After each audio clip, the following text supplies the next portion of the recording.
Also, as well as gratitude to all friends present today. I hope that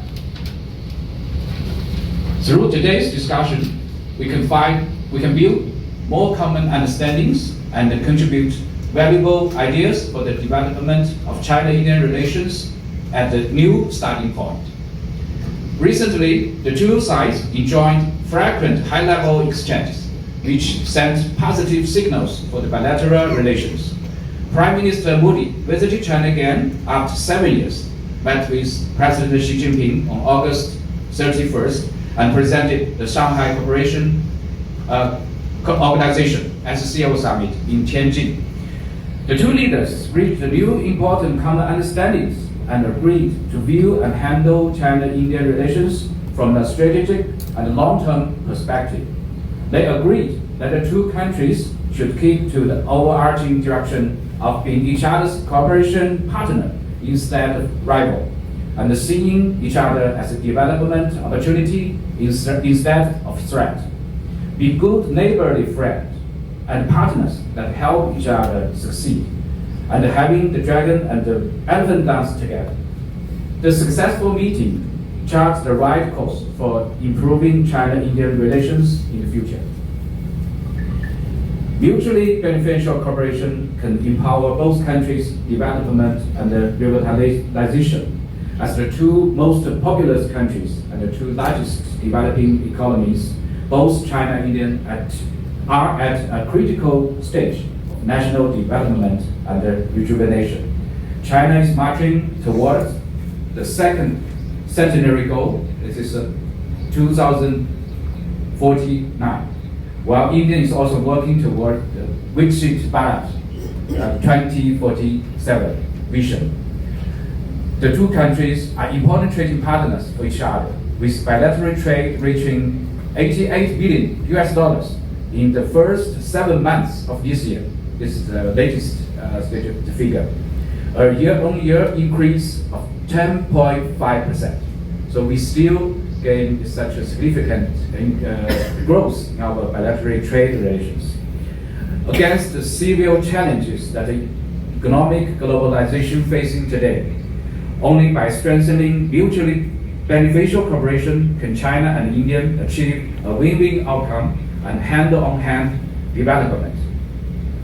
Joining hands together, we can safeguard the peace and the prosperity of Asia and the world.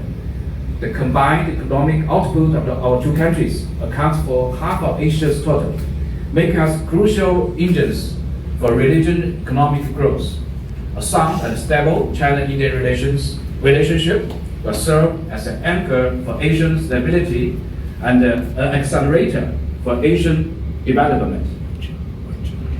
The two countries share similar visions for peace.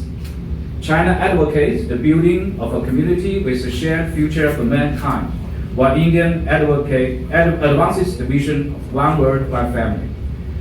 As important members of the Global South and the multilateral mechanism such as BRICS, SCO, and the G20, the two sides should step up to shoulder our responsibility for history, uphold multilateralism, strengthen communications and coordination on major international and regional issues to make due contributions to peace and prosperity in Asia and the wider world. Ladies and gentlemen, the SCO Tianjin Summit is the largest summit in the history of the organization. It is a summit of friendship, solidarity, and fruitful outcomes, leaving a significant milestone on SCO development. As the then rotating chair of the SCO and the host of the summit, China received full support from India. I wish to take this opportunity to express our appreciation to the Indian side. The leaders issued the Tianjin Declaration, formulated development strategy for the SCO in the next 10 years, sent a just voice for defending the achievement of the victory of World War II, expressed a fair stance in support of the multilateral trading system, made a political decision to set up an SCO development bank.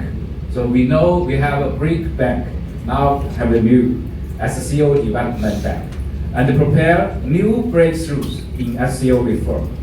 Furthermore, 4 security centers were inaugurated, 6 pragmatic cooperation platforms were established, and 6 high-quality development action plans were formulated. These outcomes will provide new opportunities for the SCO members and partners with China's new development, and elevate the SCO cooperation to new heights and new dimensions. Sichuan University. So Professor Wang Yong-song. So welcome, Professor, and now this is your turn to talk about the India-China relationship. Welcome. Thank you. Thank you, Chair. Your Excellency, Mr. Jin Yong, Acting Consul General, Mr. Sivaram Dharma, dear colleagues, ladies and gentlemen, it's a really profound honor to me to share my opinions with such a distinguished gathering. As we stand here, I think in 2025, amid the world undergoing seismic transformation, marked by escalating trade tensions, resurgence of protectionism in the West, and the exonerable rise of global South, we must confront the essential truth. The relationship between China and India is not merely bilateral. It is a linchpin for global stability, economic equity, and sustainable development. Representing at least 1/3 of the humanity, our two nations possesses the demographic weight, economic dynamism, and the civilizational depth to define the international order. Yet for too long, our ties have been ensnared in cycles of mistrust and competition, often amplified by external forces seeking to divide rather than unite. So let me begin with a historical perspective. Well, history is not irrelevant, but a guide in most cases. China and India are both heirs to ancient civilizations and exchanges ideas along the circular road for millennia, which formalized modern relations in 1950 with the establishment of diplomatic ties. The Panchashil Agreement of 1954 offered a blueprint for decolonized nations. Like this, if we join together, the problem is that there is a problem going on, and then we will find the media is actually referring this issue, the de-dollarization, whether we can develop an alternative currency. Very long way to go, because we have to develop ourselves, we have to reduce our tension, we have to think in a cooperative mindset. If we can do that, then we can challenge the monopolistic capital economic condition of the equation, because they are always trying to dominate the currency. Now, from a Chinese perception, what I wanted to say, that stabilized regional fronts, that is very, very important, because sometimes we are facing a lot of problems, like in the South China Sea is a real problem. We are facing a lot of problem is there, but this can be resolved amicably. Preserve economic links and reduce global perception of aggression. This is very at this point in time comes from that colonial legacy. So ladies and gentlemen, we have to work our way through the problems that we have. That is a given fact. And so therefore, the issues that bother, that haunt, and that have been, I would say, plaguing a normal India-China relationship is going to be there. We will have to work it out. I don't want to be a pessimist, but let's come to facts that come here. The topic that is given here speaks about shifting geopolitics. I think this is a time for shocks. Why do I use the word shocks?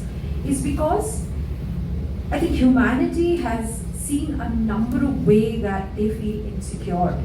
So I'll invite him to make his presentation, please. Okay, thank you, Chair. So, yeah, So I can't dare say so much greetings and thanks to you because you will kill my speaking time. So actually I prepared a presentation for 20 minutes. So currently I just have 10 minutes. I must cut half of my presentation. I share my presentation here.